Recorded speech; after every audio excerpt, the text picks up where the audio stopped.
modernos. Esto es Ley Abierta, un podcast donde exploramos el mundo legal y sus implicaciones en las sociedades modernas. Este podcast es producido por Todo Legal y Medios Modernos. Este programa se hace gracias a... Descubre los famosos postres, desayunos y sándwiches de L'Art du Pain. Visítanos en nuestro local Río de Piedras y prueba el sabor artesanal de Francia en cada bocado. Recién hecho, como debe ser. Tecnocomp, tu puerta de entrada a la tecnología. Únete a nosotros mientras exploras el fascinante mundo de la innovación. Visita nuestras sucursales en San Pedro Sula, Tegucigalpa, La Ceiba y Choluteca para vivir la tecnología a tu alcance. Tecnocomp, por más de 20 años, líder en soluciones tecnológicas. Todo Legal, una empresa hondureña de tecnología que ofrece soluciones de investigación y monitoreo legal para compañías y equipos de trabajo.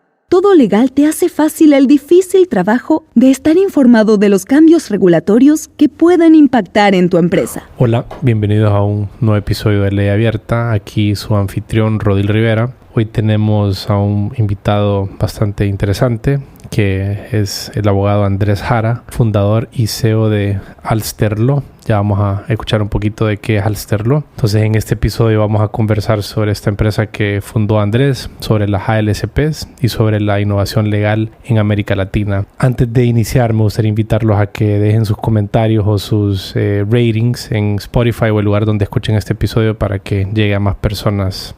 Hola Andrés, ¿cómo estás? Un gusto tenerte por aquí. Hola Rodel, ¿cómo estás?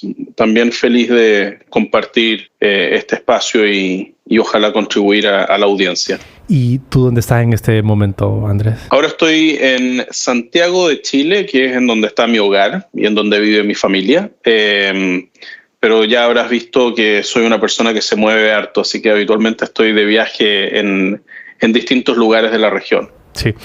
Y compartirnos un poco qué hacías antes de Alster Law y a qué te dedicabas y cómo diste con este camino de la innovación legal. Yo creo que el camino, aquellos que me han escuchado o algo han leído sobre las cosas que me gusta escribir, en términos generales se debe un poco a una inquietud muy personal, pero sobre todo la incomodidad que sentía en el ambiente de la industria de servicios legales más tradicional, por decirlo así, ¿cierto? Las oficinas de abogados, como todas las conocemos durante los últimos cientos de años.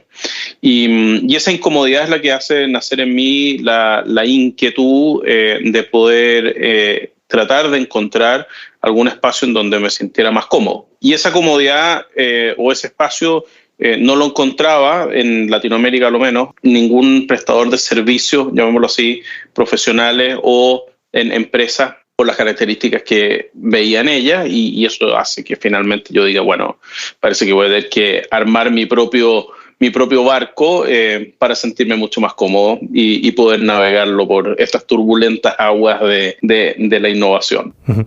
Y mencionaste esto del despacho tradicional como lo conocemos hace 100 años. Entonces, como a la luz de eso, me gustaría saber si tú estudiaste fuera de Chile, o sea, tuviste la experiencia, digamos, de las firmas legales, tipo como lo miramos en Suits o películas. Es una pregunta, ahora si estudiaste fuera de Chile. Y sí, segundo... Sí. Como si tú crees que esa firma ideal de la que hablas, que se ha desarrollado tradicionalmente, ¿crees que en América Latina se desarrolló también de esa manera o es un poquito diferente el sabor? Es una buena pregunta. Mira, a lo primero sí estudié fuera de Chile, tuve la suerte y he tenido la suerte a lo largo de mi carrera de estar expuesto a distintos programas académicos en la región, pero también en países, llamémoslo así, de mayor desarrollo como Estados Unidos o Europa. Mi primera maestría la hice en Alemania, en una universidad que en ese entonces nadie conocía a Bucerius Law School. Hoy día muchos escuchan y saben de Bucerius Law School porque muchos años después de que yo pasara por allí empezaron a desarrollar algunos programas que tienen relación con innovación, con legal tech y con estas materias que a mí tanto me fascinan. Pero cuando yo fui, hice un magíster que la verdad tenía harto atractivo porque era un máster que tenía un componente muy importante de negocio y adicional a ello de derecho. Es decir, era una especie de mix, ¿cierto? Un joint program que existían 3 o 4 en el mundo en ese momento. Estaba de Bucerius, había uno en NYU en Estados Unidos, había uno que tenía ciertas similitudes en Berkeley y habían otros más, un Erasmus Program en Holanda y así sucesivamente, pero no eran muchos. Y yo quería tratar de ir a buscar, aún no tan convencido del mundo del management, pero sí atraído por el mundo del management, algo que fuera híbrido. Quería tener ese primer contacto con áreas de especialidad que yo había querido explorar y no había explorado hasta ese entonces. Entonces, ese primer contacto después me llevó a hacer una segunda maestría porque me encantó tanto que dije necesito mucho más profundidad de lo que me dio ese primer barniz en la maestría. Así que esa búsqueda yo te diría que influyó harto en el camino que después seguí, porque efectivamente esos estudios me dieron bases y sustento para poder argumentar o a lo menos tener más solidez en la hipótesis que yo tenía de que se podía cambiar la forma en cómo se prestaban servicios legales en Latinoamérica. Ahora, a la segunda parte de tu pregunta, que es en relación con cómo se han desenvuelto las oficinas de abogados en Latinoamérica, yo también tuve la suerte de poder trabajar fuera de Chile y de conocer además después de eso a muchas oficinas fuera de Chile y lo cierto es que a lo menos mi caso, siendo chileno, ¿cierto? Veía de que muchos de los modelos tradicionales se asimilaban a los modelos tradicionales también presentes en otras jurisdicciones, principalmente el modelo norteamericano o el modelo inglés, ¿cierto? También los modelos europeos. No había muchas diferencias, eran básicamente pirámides en donde los socios lideraban, las mesas directivas y decisiones trataban de ir profesionalizándose cada vez más en el tiempo, pero seguían siendo lideradas las tomas de decisiones por quienes habían sido los originales formadores o fundadores de esas organizaciones, y luego hacia abajo básicamente un ejército de distintos abogados en distintos niveles de madurez y con distintos niveles de experiencia y con muy bajos interacción y también muy pocos actores dentro de esa misma pirámide que tuvieran otras áreas de expertise, ¿cierto? Eran en general dominadas y siguen siendo en general dominadas por el abogado. El administrador que está abogado al management, abogado al marketing, es más bien accesorio a la ecuación, ¿cierto? Creo que eso cambiando en el último tiempo, muchas firmas se han ido profesionalizando más. Son muy pocas las firmas, sí, que han dado un espacio en la propiedad a esos managers, muy pocas. Por lo tanto, eso ya te demuestra en general de que si bien hay mayor conciencia y mayor interés en profesionalizar la gestión de las oficinas o las prestadoras de servicios profesionales legales, la verdad que es más el interés y la buena declaración que necesariamente el convencimiento absoluto de que esas piezas del puzzle deben ser parte del puzzle, ¿cierto? Y al ser parte del puzzle significa que deben ser parte como socios, no necesariamente, ¿cierto?, como meros prestadores de servicios o empleados asignándoles ciertas tareas. Entonces yo creo que ahí hay un desafío. Pero si tú me dices, oye, hay mucha diferencia entre cómo se han construido las oficinas de abogados latinas o multilatinas y las norteamericanas o las inglesas o las españolas o las francesas, te digo, no, para nada. Han sido y han seguido una ruta muy similar. Uh-huh. Y más que todo tal vez nosotros emulando el modelo, ¿no? Nosotros emulando el modelo, sí. Es decir, claramente no hemos sido quienes hemos diseñado o llevado a la vanguardia o hemos sido la punta de lanza como latinos en crear el modelo. Más bien hemos adoptado, tomado, adaptado en cierta medida el modelo a las necesidades locales y quizás una de las grandes distancias o diferencias que se da en Latinoamérica respecto de países más desarrollados es la envergadura, es el tamaño, es el N de abogados, por decirlo así, ¿cierto? Y lo que no vemos aún, creo yo, o vemos muy poco, es esa real voluntad y convencimiento de las firmas de abogados latinas en invertir en innovación. Es decir, en general todas se declaran innovadoras, pero ninguna realmente pone dinero arriba de la mesa para innovar. Y por innovar me refiero a invertir de forma real en tecnología, a crear espacios de innovación, de crecimiento y de desarrollo. Recién veía hace un par de días atrás, digamos, recién una empresa multilatina como PPU, ¿cierto? Filipe Prieto Carrizola Uría, que tiene presencia en varios países de Latinoamérica, recién hacen el appointment, ¿cierto? O la designación de un Chief Information Officer, digamos, que ni siquiera, digamos, viene de una disciplina distinta, es un abogado. Destinado a poder desarrollar el área de gestión del conocimiento. Encuentro notable el paso, pero es un paso que se dio hace 20 años en las oficinas más desarrolladas, sobre todo en países anglosajones. Entonces, aquellos que dan valor a eso no son muchos. Los que han sido más cercanos a la cultura norteamericana o inglesa son los que entienden que ese tipo de funciones dentro de la organización son extremadamente relevantes, pero aún quedan muchos pasos y en gran parte se debe a la envergadura, que si es que yo no tengo tantos recursos disponibles y no tengo tantos ingresos disponibles, tengo que obviamente destinar mis recursos escasos a aquello que mayor rentabilidad me genera y no puedo apostar mucho en el long shot, ¿cierto?, a eventualmente desarrollar capacidades que son más bien satélites exploratorios, experimentos, y no necesariamente, ¿cierto?, parte de mi generación de ingresos o de los recursos que generan ingresos todos los días. Entonces, ahí yo creo que está el gran trade-off. Ahí, Rodi, existe un artículo, no sé si tú lo leíste alguna vez, yo siempre lo cito en una u otra conversación, escrito por Mark Cohen. ¿Has escuchado hablar de Mark Cohen? Creo que es cercano a Richard Susskind, ¿o no? Me da la impresión que lo he visto juntos en algún panel, por decirlo. Juntos pero no revueltos, porque yo te diría que son medios competidores en cierta medida, pero sí es de ese calibre, ¿eh? Es una persona que fue socia de oficinas reconocidas y después empezó a prestar servicios de consultoría en management a oficinas reconocidas en Nueva York y luego se ha dedicado a generar bastante contenido y a opinar y tener una opinión muy formada respecto de la evolución de la industria de servicios legales. Y desde esa óptica, yo te diría que una de las cuestiones que yo siempre rescato de Cohen, que lo conocí hace varios años atrás, precisamente en Nueva York, pero además después de eso también conocí y he seguido en todas sus columnas en Forbes, porque él escribe permanentemente en Forbes, en una empresa que se llama Legal Mosaic. Y bueno, el tema es que en una de sus columnas hace ya bastantes años atrás, te diría 10 años o más, él decía cuál era el dilema de la innovación dentro de las oficinas de abogados. Y se llama el dilema de la innovación dentro de la oficina de abogados pasa o se da por quizás 2 o 3 elementos. El primer elemento es la estructura de propiedad. Obviamente, cuando tú tienes una estructura de propiedad en donde las decisiones se requieren tomar en la gran mayoría de los casos por unanimidad, es muy difícil, evidentemente, ¿cierto?, tomar decisiones sobre asuntos que requieren inversión y mayor riesgo. Tiendes a tomar decisiones más fáciles sobre el curso normal del negocio, por decirlo así, ¿cierto? La segunda limitación es la misma estructura de propiedad. Y la estructura de propiedad pensada, sin embargo, desde otra óptica, no desde las decisiones o la toma de decisión, sino más bien desde los incentivos a innovar.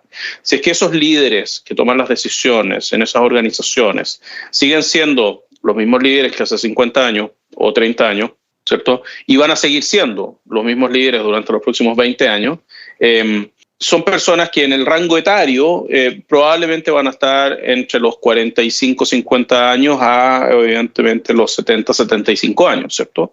Por lo tanto, es una generación que solo de forma tangencial, ¿cierto?, y consecuencial fue expuesta a la era digital, ¿cierto?, y ha tenido que adaptarse. Y si bien algunos se han adaptado muy bien, lo cierto es que los incentivos a invertir recursos disponibles para poder desarrollar ventajas competitivas de largo plazo y darle mayor sostenibilidad a los elementos de diferenciación de una oficina de abogados, ¿cierto?, que está muy marcado hoy por la digitalización y el uso de tecnología, es algo que no les es tan natural y de innato. Entonces, mientras esas generaciones sigan estando liderando y no haya un recambio generacional en el liderazgo de esas oficinas, es muy difícil que vayan evolucionando, creo yo, o adoptando mayores riesgos en las tomas de decisiones, porque mucho de esto es explorar, es experimentar, es aventurarse. Y los abogados somos aversos al riesgo por naturaleza, es decir, así fuimos entrenados, de hecho, ¿cierto?, a controlar los riesgos más que a tomar riesgos. Entonces, bueno, yo creo que esa dinámica, que la explica muy bien Cohen en esa columna hace ya varios años atrás, es una dinámica muy presente y muy arraigada en nuestra cultura latinoamericana y específicamente en las firmas de abogados.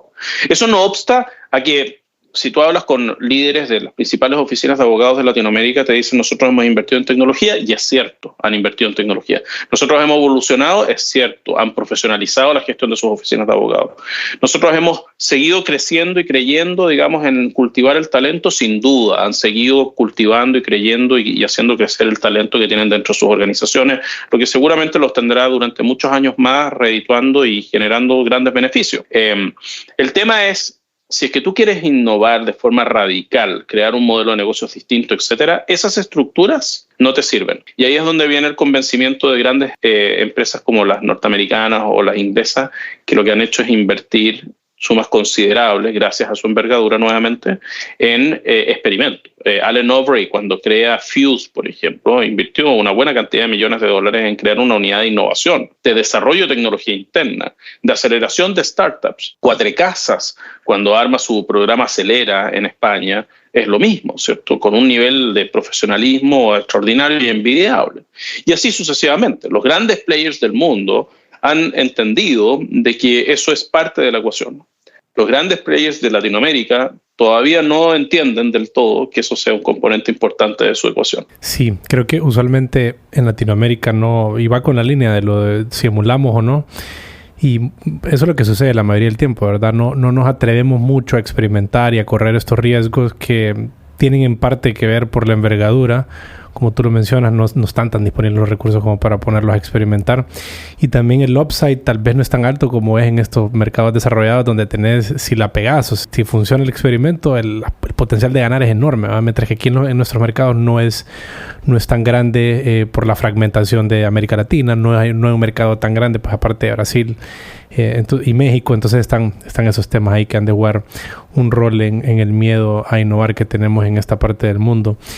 Y hablando un poquito de Alster Law y las ALSP, que creo que son dos cosas pues que están unidas, ¿cómo llegaste a esta idea? ¿Qué es Alster Law y en qué están trabajando? Si nos pudieras contar un poquito de eso. Sí, feliz. A ver, ¿cómo llegué a la idea? Yo te diría que llegué a la idea gracias a la investigación. Es decir, no fue antojadiza, ¿cierto? Hubo un trabajo de investigación, de desarrollo y de plantear, diseñar un modelo de negocios adaptado a la realidad latinoamericana, pero que sin duda se inspiraba en los modelos de negocio que estaban empezando a surgir en también los países más desarrollados, es decir, en Estados Unidos e Inglaterra primordialmente, algunos países de Oceanía también, pero yo te diría que ese proceso de investigación fue el que logró llegar a la conclusión de que yo podía desarrollar un modelo de negocio diferenciado con 3 pilares estratégicos, y esos pilares estratégicos estaban dados principalmente por la prescindencia de infraestructura y el apalancamiento en tecnología, en segundo lugar por la gestión y administración de una red de talento remoto, flexible, on demand y por proyectos, que básicamente era el sustento de nuestra cadena de producción, por decirlo así, y en tercer lugar el diseño de una propuesta de valor diferenciada con productos más que por bill of ladder y específicamente entregar horas de profesionales técnicamente capacitados para ello. Y con esas 3 verticales se empieza a desarrollar el modelo, pero el planteamiento original fue ese y la inspiración para ello fueron distintos modelos ya existentes en otras jurisdicciones. Es decir, me inspiré evidentemente en Axiom, en Lawyers on Demand, en Exigent Group, que de hecho acá ayer o hoy día salió una noticia que se lo compró Morae, un actor global de Legal Process Outsourcing y Legal Technology, en Elevate Services, en United Lex, en otros, digamos, actores que para mí eran referentes, ¿cierto? Que venían haciéndolo bien, que venían construyendo modelos de negocios distintos. Y esos fueron fuente de inspiración. Fueron fuente de inspiración no tan solo a nivel, digamos, de modelo de negocio, sino también a nivel de personal, porque viajé a conocer o traté de encontrar y conversar con los fundadores de esas compañías también, quienes me entregaron más información sobre sus historias y evidentemente también con mucha generosidad pude acceder a conocimiento que me permitía darle más sustento a mi tesis. Y de la mano con eso, ¿qué hacemos y hacia dónde vamos? Yo te diría que Alster ha llevado adelante un proceso de maduración. Arrancamos el año 2015, formalmente, digamos. Son 8 años, sí. Que parecen 10 o más, pero sí. Y partimos cuando nadie estaba hablando de estas cosas, y eso es lo interesante. En los últimos 8 años, la verdad que ha pasado mucho, si lo miro en retrospectiva, ¿cierto? Pero sin duda éramos de los primeros que estábamos hablando de cosas que nadie estaba hablando. Eso ya era algo, ¿cierto? Sin duda una oportunidad, pero a la vez también una tremenda responsabilidad y dificultad. Bueno y es malo, ¿no? Tiene sus ventajas y desventajas. Oye, ser first mover siempre tiene pros y contras, pero Pero lo cierto es que éramos first mover y lo fuimos, y tenemos que reconocer, digamos, eso en nuestra historia, y creo que ha sido un gran activo el ser first mover porque nos permitió ir un poco adelante en el proceso de maduración del modelo de negocio y no tener mucha competencia tampoco, lo que nos ha permitido ir decantando y encontrando esos puntos más eficientes o más atractivos dentro del modelo de negocio. Entonces, con eso dicho, esa historia ha sido de altos y bajos, obviamente, nos hemos equivocado muchísimas veces, hemos invertido mucho dinero, hemos perdido mucho dinero, pero a fin de cuentas hemos sobrevivido durante todos estos años y estamos en una etapa en donde estamos, yo te diría, en un proceso como de reafirmación y reinvención a la vez, ¿ya? Yo creo en los modelos de negocio esencialmente dinámicos. Estoy absolutamente convencido que hoy, el momento en el que estamos a nivel histórico, en todos los planos, geopolítico, económico, social, etcétera, sobre todo en Latinoamérica, es un momento extremadamente confuso, en donde la agilidad, la flexibilidad y sobre todo una mirada innovadora puede tener mejor, digamos, rédito que mantenerse un poco, yo te diría, pegado o limitado por las maneras de hacer las cosas que siempre se han aplicado en la industria de servicios legales. Yo creo que estamos en una época en donde hay mucha capacidad, mucha oportunidad de innovar, y es como un nuevo renacer en cierta medida, ¿cierto? Y ese nuevo renacer es el que yo quiero tomar, ¿cierto? Y creo que toda la experiencia que hemos acumulado es una experiencia que es muy virtuosa para ello. Nos genera algunos bias que hay que tener cuidado de no impactar, digamos, en esa visión, pero sin duda estamos en ese punto del tiempo. Por lo tanto, eso nos ha llevado a tener 3 servicios sumamente claros y sumamente, digamos, estructurados y con buenas propuestas de valor, que son los servicios legales de nueva generación, que llamamos nosotros, principalmente enfocados en industrias, llamémoslo así, también innovadoras, o en empresas que tengan una base digital relevante, y eso lo prestamos con expertise de esta red de talento que tenemos disponible. Lo segundo es el servicio que llamamos Flexible Legal Talent, que es el arriendo del talento, ¿cierto? Es estos secondments profesionalizados, que es mucho más el modelo puro de un Lawyers on Demand o de un Axiom o un Aragon Legal en Estados Unidos y otros más, y la vertical de Legal Operations Consulting, que nosotros fuimos los primeros en empezar a hablar de Legal Operations en Latinoamérica también, y antes de eso no se llamaba Legal Operations, se llamaba Legal Management, y pasamos a hacernos bastante propietarios de esa bandera, ¿cierto?, del Legal Operations y aplicar metodologías, y tenemos además un abanico y un portafolio de casos de éxito y casos de proyectos que hemos ejecutado en toda la región, gracias a Dios, además, no solamente en Chile, y eso nos da también ciertas ventajas y cierto sustento. Pero sobre todo, lo que yo siempre digo, lo más afortunado que hemos sido radica en principalmente la capacidad que hemos tenido de poder ir modificando nuestra propuesta de valor en el tiempo, ir diversificando nuestra propuesta de valor en el tiempo, porque no es solo servicios legales, sino que tiene todo este abanico de otras cosas que nos genera diversificación, nos permite reducir el riesgo y tener menos exposición a ciertos tipos de verticales particulares.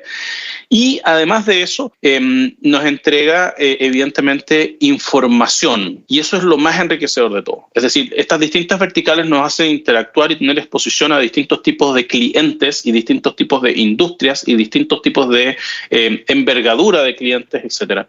Y eso genera mucha información. Y esa información ha sido una de nuestras grandes riquezas. Nuestra gran riqueza, nuestro gran activo a lo largo de los años ha sido la capacidad de poder utilizar la simetría de información en nuestro beneficio.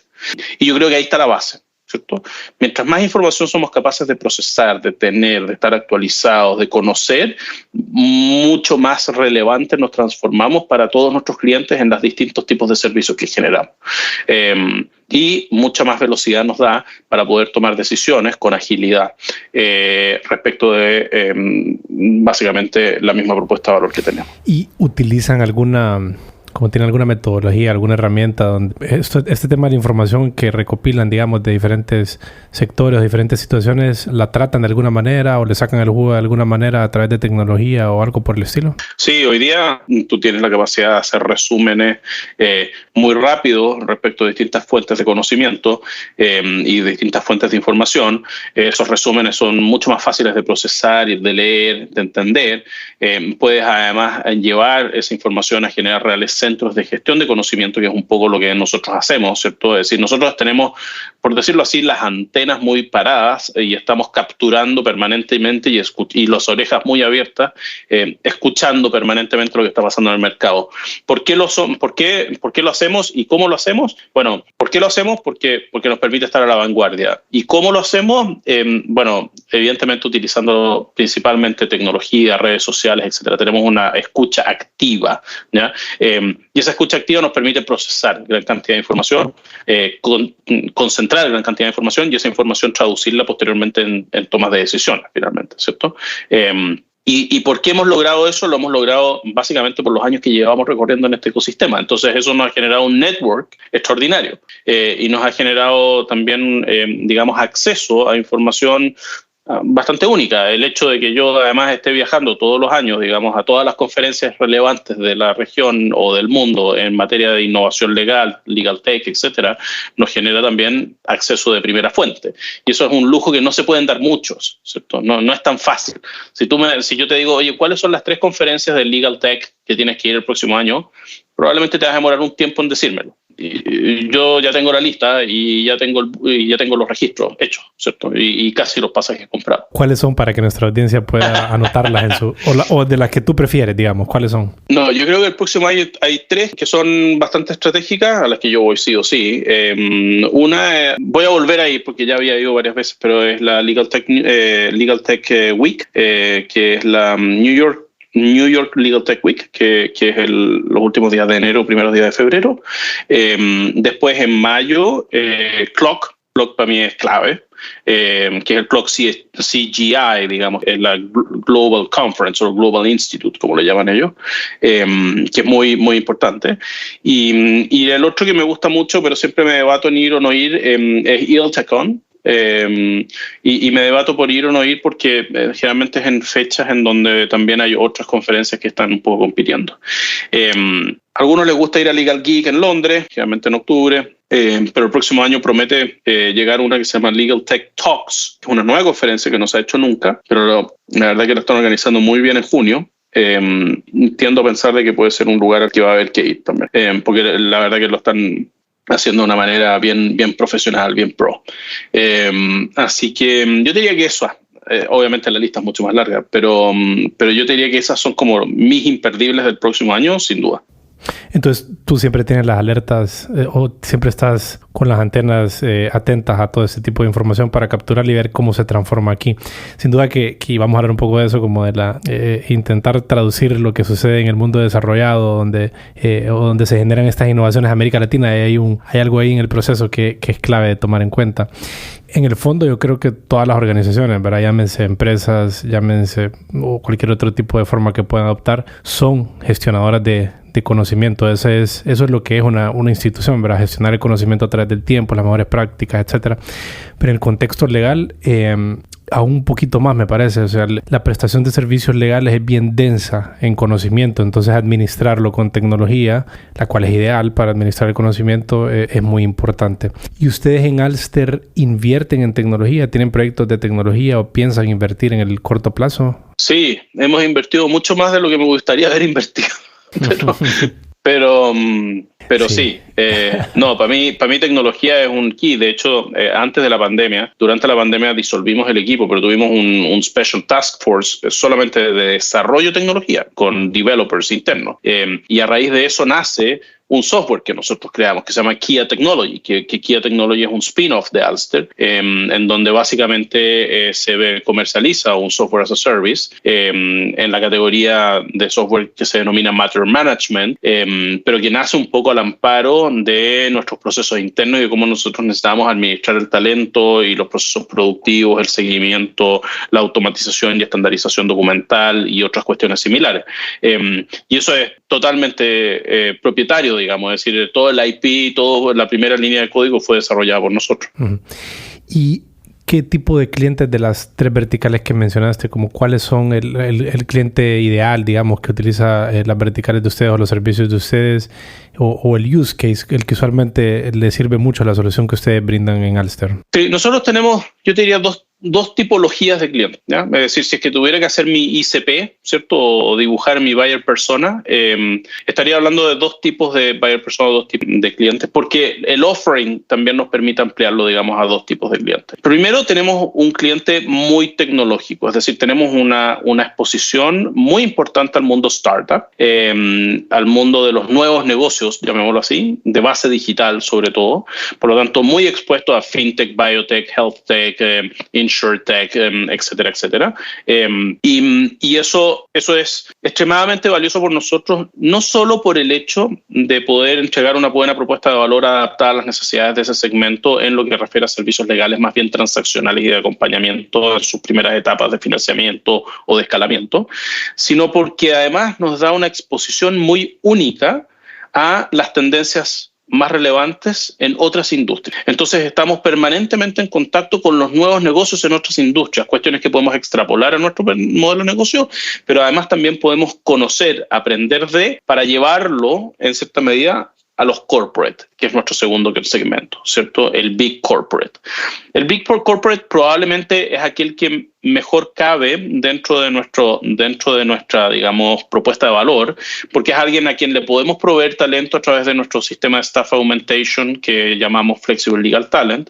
Podemos entregarle legal outsourcing o legal management services, que básicamente nos permita a nosotros externalizarle trabajo legal, ¿cierto? Podemos dotarlo de conocimiento tecnológico o de innovación relacionado evidentemente con la exposición que tenemos al otro segmento, y además de eso podemos acompañarlo en el diseño de mejores procesos a través de Legal Operations Consulting. Entonces, como el mejor caso de uso es el Big Corp, porque tiene todas las piezas necesarias para poder desplegar nuestro offering completo. Pero eso no obsta a que, si bien es nuestro mejor caso de uso, la verdad que el particular cariño que le tenemos y cercanía que tenemos con el mundo del venture capital y de las startups nos hace también tener un alto nivel de diferenciación, ¿cierto? Porque finalmente esa cercanía que tenemos con ese ecosistema enriquece mucho lo que podemos ofrecer a otros. Yo además, y eso no lo conversamos, pero parte de mi background, mi principal background es como un venture capital lawyer, ¿cierto? Es decir, mi background, digamos, como abogado siempre ha estado relacionado con el mundo startup, como abogado de fondos de venture capital, abogado de startups, y eso me ha dado además no tan solo herramientas para aprender a emprender, sino que además también al ser emprendedor me permite entregar mucho valor en esas conversaciones, porque efectivamente hemos vivido en carne propia lo que es desarrollar tecnología, lo que es crear un nuevo negocio.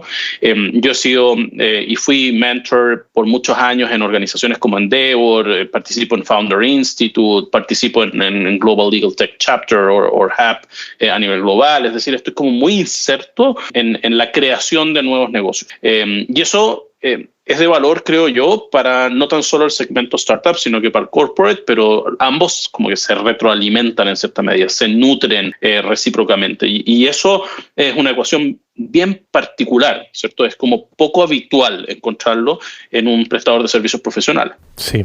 O sea que tú un tiempo trabajaste como abogado en fondos de inversión de riesgo. Sí, fui abogado externo de los principales fondos de inversión de riesgo chilenos cuando se inició la industria de venture capital en Chile en los años 2009 o por ahí. ¿Listo para llevar tus grabaciones y podcast al siguiente nivel? Visita nuestro estudio en San Pedro Sula, el lugar donde tus ideas toman vida. Escríbenos a info@mediosmodernos.io o completa tus detalles en el enlace de la descripción. La primera hora es por cuenta nuestra.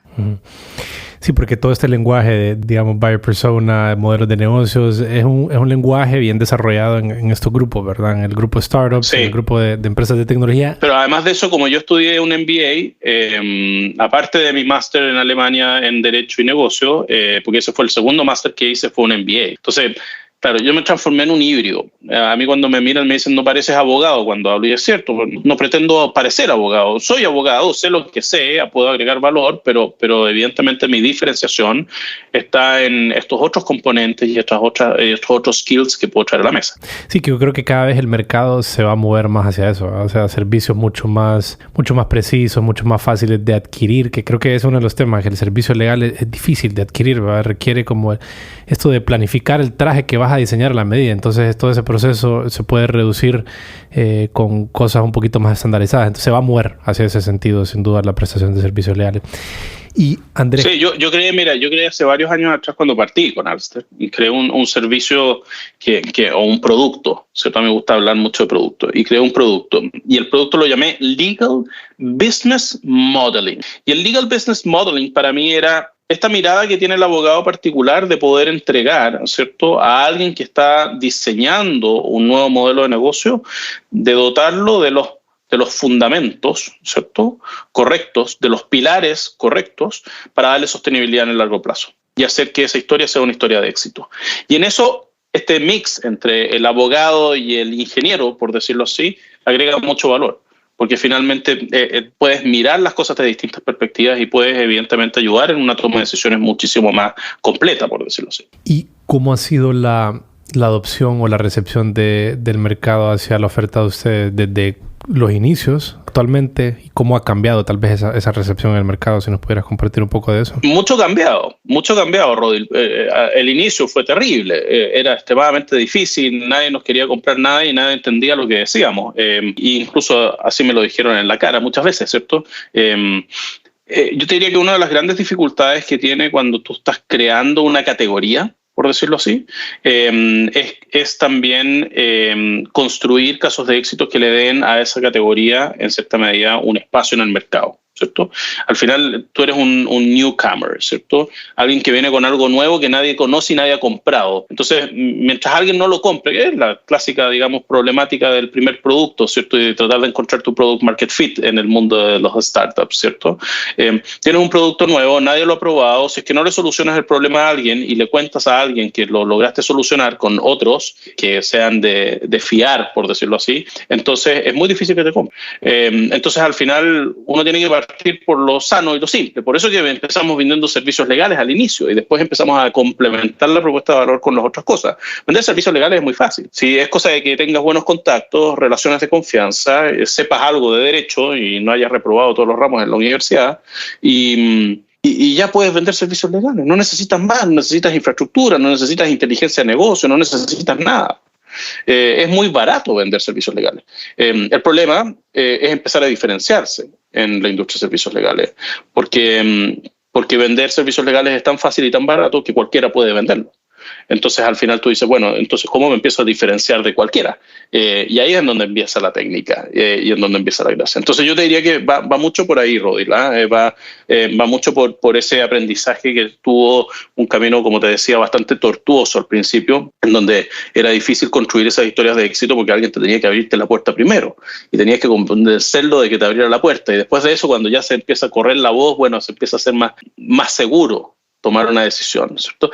Es lo clásico, mira, yo siempre lo digo, en la industria de servicios legales nosotros siempre hablamos de los famosos rankings, ¿cierto? Chambers, Legal 500 y todo. Yo soy bastante crítico en general, pero a veces medio lúdico.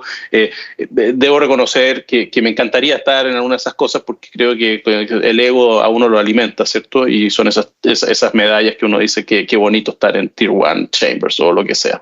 Es como te alimenta el ego, por lo menos te alimenta el ego. Quizás te trae algún cliente, lo dudo, pero yo creo que te alimenta más el ego que otra cosa. Y sobre todo entre tus pares, en un ambiente que sabemos que es de bastante competitividad, ¿cierto? Entonces, pero haciendo el caso de uso de los chambers o de estos rankings, al final uno dice, bueno, ¿cómo y por qué? Evidentemente uno quisiera recorrer ese camino y llegar a la cúspide de esas clasificaciones o de esos rankings. Y básicamente es porque uno necesita ir generando algún marco de diferenciación. Y si es que tienes el sustento, ¿cierto?, de externos supuestamente objetivos en su evaluación, ¿cierto?, entonces te permite contar mejores historias. Y esas medallas te permiten demostrar de que has ganado batallas, ¿cierto?, o de que has ganado la carrera de los 100 metros. Y por lo tanto ya no eres un desconocido para el mundo. Y el no ser un desconocido para el mundo, si alguien pregunta por ti, quizás alguien ya escuchó, ya te vio en el diario que pusiste eso, o en las redes sociales que pusiste que te ganaste el premio, o lo que sea. Entonces, cuando empiezas a ser top of mind, empiezas a ser reconocido, empiezas a reducir también la fricción que se genera en la conducta de adquisición de tu servicio o de tu propuesta de valor. Entonces, el gran trabajo que tiene un newcomer, como lo fue Alster, era construir, ¿cierto?, y desarrollar, y para eso se lleva mucho tiempo, ¿cierto?, y dinero, el posicionamiento. el brand endorsement. Porque si tú no tienes un brand endorsement, ¿cierto? Y no tienes una marca presente, fuerte, con solidez, y no eres parte de estos rankings y estos caminos tradicionales, ¿cierto? Recién, hace 2 o 3 años atrás, 2019 creo que fue el primer año, Chambers reconoció a los Alternative Legal Service Providers a nivel global, pero todavía Latinoamérica no lo tiene mapeado, solamente ha mapeado Europa y Estados Unidos.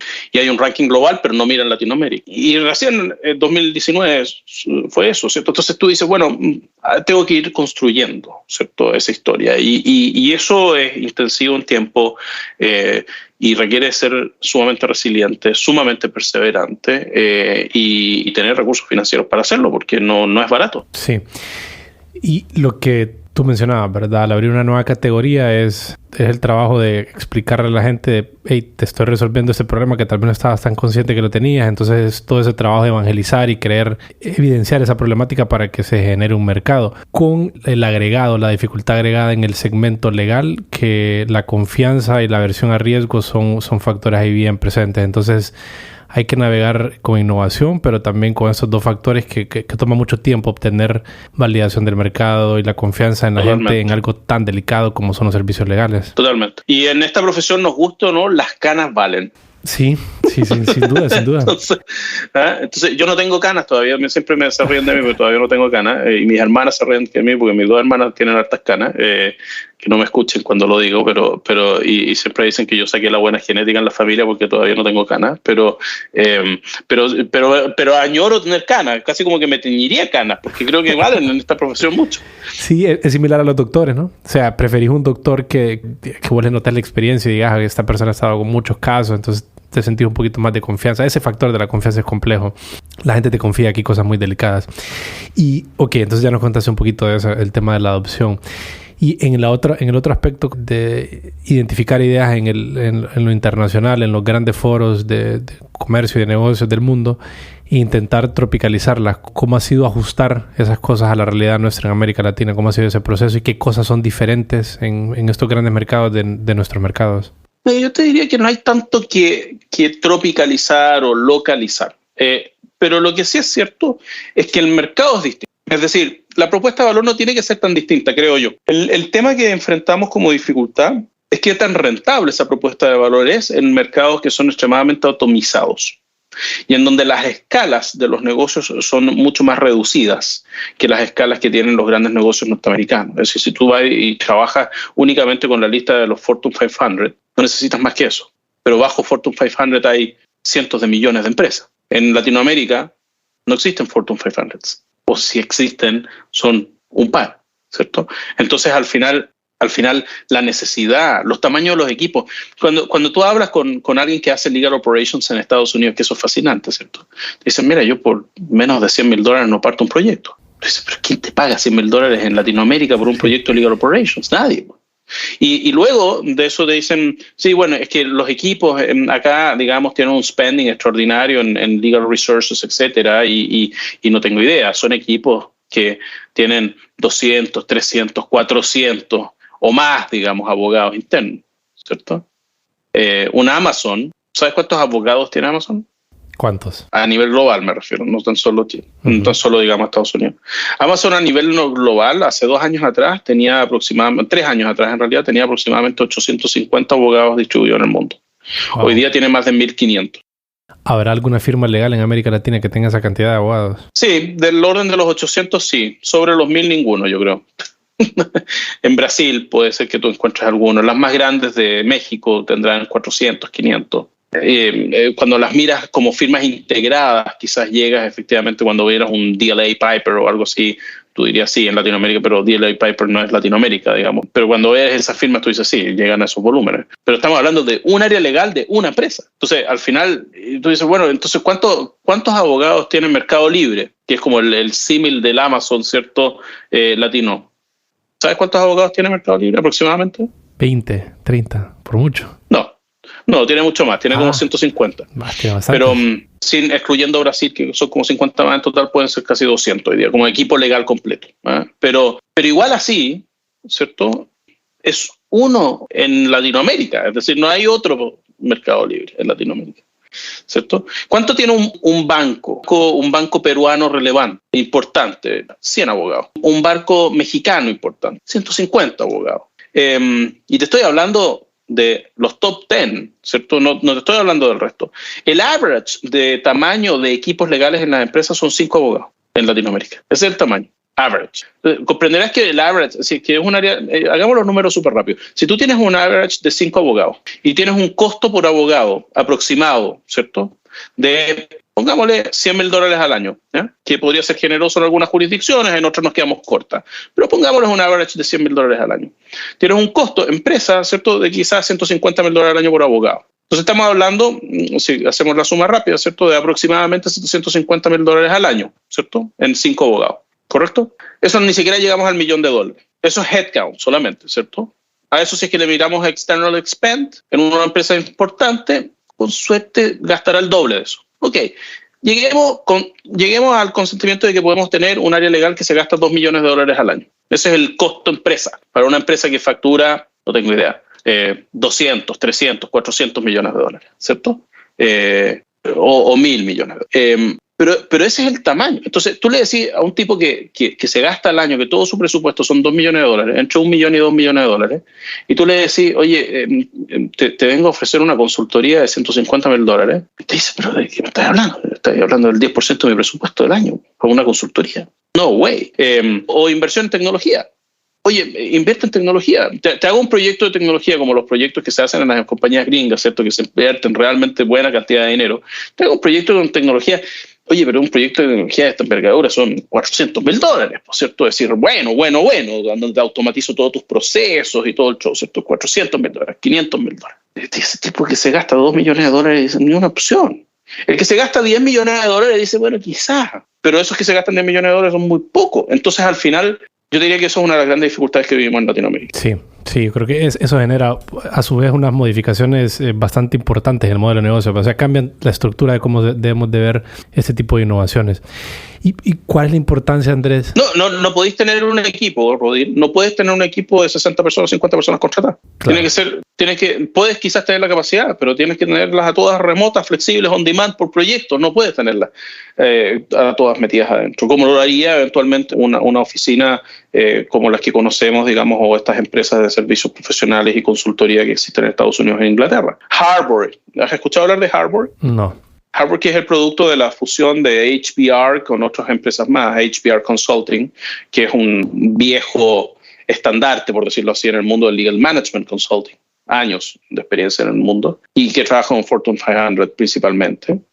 Y Harbor, claro, Harbor es una empresa que tiene, no sé, 300 personas, 400 personas contratadas en consulting y algo en tech, pero estamos hablando que atiende a los Fortune 500. Entonces, al final tú decís, ¿qué posibilidades tengo en Latinoamérica de tener una consultora dedicada a la vertical Legal Operations únicamente destinada a eso? Con suerte sobrevive, digamos, un par de años si tienes un costo fijo de 10 personas. Entonces, son órdenes de magnitud. Sí. O sea, el Resources Allocation es clave, ¿no? Y ahí es donde viene la mayor parte de la localización, de entender de que uno no tiene la capacidad, ni vas a tener la capacidad de ser, digamos, una empresa como los gringos y del tamaño de los gringos. Así de simple. Quizás lo es, quizás pasas a ser parte de esos gringos algún día cuando te vengan a comprar. Pero antes de eso no vas a llegar a esos tamaños. Claro, no. Es que el tamaño te crea diferencias también en la calidad. No solamente es el tamaño, sino es lo que puedes hacer a raíz de ese tamaño, modifica mucho las reglas del juego. ¿Y por qué innovar tienes varias charlas donde tocas esos temas de innovación y por qué innovar en el sector legal y cuál es la urgencia alrededor de esto? Esa es la pregunta. O sea, es un sector que ha estado bien cómodo, donde es bien tradicionalista. Entonces, ¿por qué innovar? ¿Cuál es la importancia de innovar aquí? No lo sé. Dime tú. ¿Qué crees tú? Yo creo que porque es sustancial. O sea, las leyes son temas legales, son claves para el funcionamiento adecuado de una sociedad. Entonces eso es algo muy usado. Lo que pasa es que es como bien invisible todo el sistema legal. No lo percibimos. Es una maquinaria bien... Un sistema informático. Es un sistema informático en el fondo de información que regula cómo nos debemos de comportar y contratos y promesas a futuro, etcétera. Entonces, innovar se vuelve muy importante para que toda esta maquinaria pueda funcionar mejor. Ahora, donde se me hace complejo planteárselo a abogados, firmas, sociedad en general, es cuál es la urgencia. Como, que se vuelva bien clara esa urgencia de por qué debemos innovar y de por qué debemos de estar pensando en ese tipo de cosas. ¿Tú cómo le planteas eso a la gente, a las audiencias sobre la urgencia? Yo creo que yo creo que en estas cosas, más que existir es como decir, mira, esto no me preocupa, pero me ocupa, ¿cierto? Yo creo que no hay una urgencia inmediata, no es que se vayan a extinguir los abogados en los próximos 10 años, pero sí hay algunos elementos, algunos indicios que hacen de que evidentemente cada vez sea más complejo el negocio de los servicios legales y requiera, digamos, algo de innovación y algo de creatividad. ¿Y qué es eso que lo hace así? Yo te diría, factor número 1, la tecnología. Es decir, la tecnología hoy día, digamos, y sobre todo la inteligencia artificial generativa, etcétera, hoy día es una realidad imparable. Y yo creo que todavía no dimensionamos el impacto que va a generar. Y eso genera un fear of missing out importante. Y yo creo que no podemos ser ajenos a eso dentro de nuestra industria. Segundo, la pandemia. La pandemia cambió la ecuación del planeta, cambió el peso, cambió la energía del planeta. Es decir, no podemos ser indiferentes a eso. Yo creo que todavía estamos en un estado de estrés postraumático después de la pandemia y todavía no logramos, cuajar adecuadamente, digamos, las consecuencias que eso generó en las personas. Pero eso genera e imprime, digamos, una impresión importante en materia de trabajo remoto, en materia de uso de tecnología, en materia de la prioridad de los nuevos talentos, en materia de cómo vamos a entrenar a los nuevos talentos, etcétera, etcétera. Entonces, todos esos son aspectos que se materializan o se manifiestan en la necesidad de innovar, porque si no, la natural tendencia va a ser la obsolescencia.